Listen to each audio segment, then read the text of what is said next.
Hai parents, pernah nggak sih merasa kebingungan menghadapi perilaku si kecil yang sulit diatur, suka tantrum, atau susah fokus? Nah, hari ini kita akan membahas satu terapi yang bisa membantu, yaitu terapi perilaku atau behavioral therapy. Yuk, simak penjelasannya sampai selesai. Terapi perilaku adalah pendekatan yang fokus untuk membantu si kecil mengembangkan sisi positifnya, serta mengurangi perilaku yang bermasalah. Caranya dengan belajar dan mengubah pola perilaku melalui beberapa teknik yang terbukti efektif. Nah, parents, berikut ini adalah manfaat dan tujuan dari terapi behavior. Yang pertama, terapi perilaku membantu anak untuk belajar apa saja perilaku yang baik serta positif, seperti mendengarkan, mengikuti instruksi, dan bersikap sopan. Perilaku ini diperkuat dengan pujian, pemberian hadiah, serta perhatian yang positif, sehingga anak menjadi termotivasi untuk mengulanginya kembali. Yang kedua, apabila si kecil sering tantrum, sering memukul, dan tidak bisa diam, terapi perilaku juga bisa mengurangi itu, parent. Terapis akan membantu si kecil bahwa perilaku tersebut tidak bisa diterima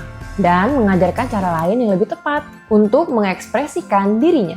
Yang ketiga, emosi anak-anak itu masih sangat mentah. Nah, melalui terapi perilaku ini, anak dibantu untuk mengenali emosinya, seperti marah, sedih, kecewa, dan belajar bagaimana cara mengolah emosi tersebut dengan cara tarik nafas yang dalam, atau menggunakan kata-kata, dan meminta waktu untuk tenang. Yang keempat, terapi ini juga membantu anak yang sulit berinteraksi dengan teman. Mereka akan belajar cara bergiliran saat bermain, menyapa orang lain, atau menyelesaikan konflik kecil dengan cara yang baik. Ini penting banget untuk perkembangan sosial anak di rumah maupun di sekolah. Dan yang terakhir, terapi perilaku juga membantu anak-anak yang mempunyai kesulitan dalam belajar. Anak akan dibimbing secara bertahap agar bisa fokus, kemudian menyelesaikan tugas dan belajar secara mandiri. Semua ini berpengaruh langsung kepada semua proses pertumbuhan si kecil, baik secara mental maupun secara emosional. Terdapat hal penting juga yang harus parents ketahui. Parents juga harus mengenali tanda-tanda anak yang membutuhkan terapi behavior. Yang pertama, tantrum atau ledakan emosi yang terus-menerus tanpa berhenti.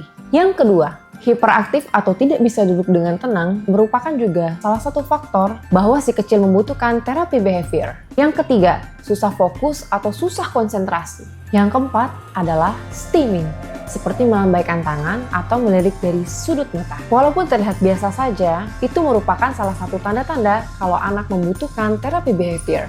Yang kelima, kecemasan yang berlebihan atau gejala depresi. Dan yang terakhir, perilaku agresif seperti memukul dan berteriak. Nah, apabila parents melihat tanda-tanda seperti ini, terapi perilaku bisa jadi solusi. Ada beberapa jenis terapi perilaku yang bisa parents pilih. Yang pertama, terapi perilaku kognitif yang membantu si kecil mengenali dan mengubah pikiran negatif yang mempengaruhi perilakunya.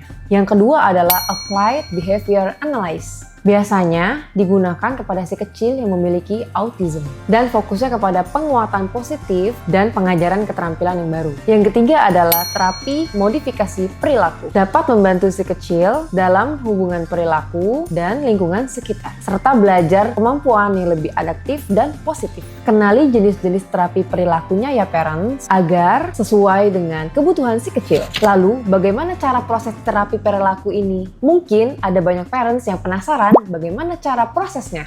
Yang pertama adalah assessment.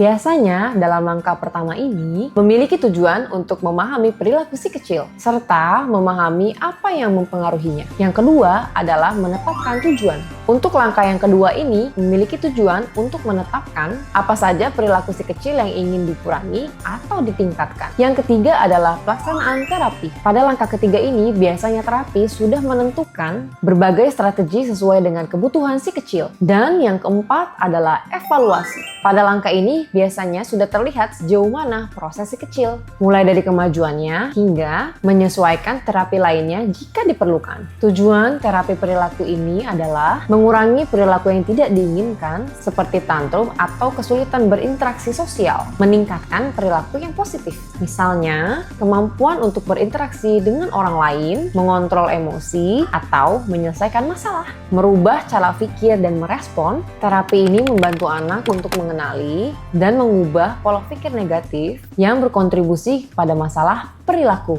Parents, yang penting untuk diingat adalah tiap anak itu unik. Jadi, terapi perilaku pun harus disesuaikan dengan masing-masing kebutuhan anak. Dan yang paling penting, dukungan dari keluarga adalah kunci dari kesuksesan terapi. Kalau parents merasa anak membutuhkan bantuan, jangan ragu untuk berkonsultasi dengan kami, Pusat Terapi Bermain dan terapis yang profesional. Parents juga bisa mengunjungi kami di pusat terapi bermain terdekat. Tentunya untuk membantu si kecil mendapatkan tumbuh kembangnya yang terbaik. Jangan lupa like, comment, and subscribe, dan aktifkan lonceng notifikasi supaya nggak ketinggalan informasi bermanfaat lainnya. Sampai jumpa di video selanjutnya. See you, bye-bye!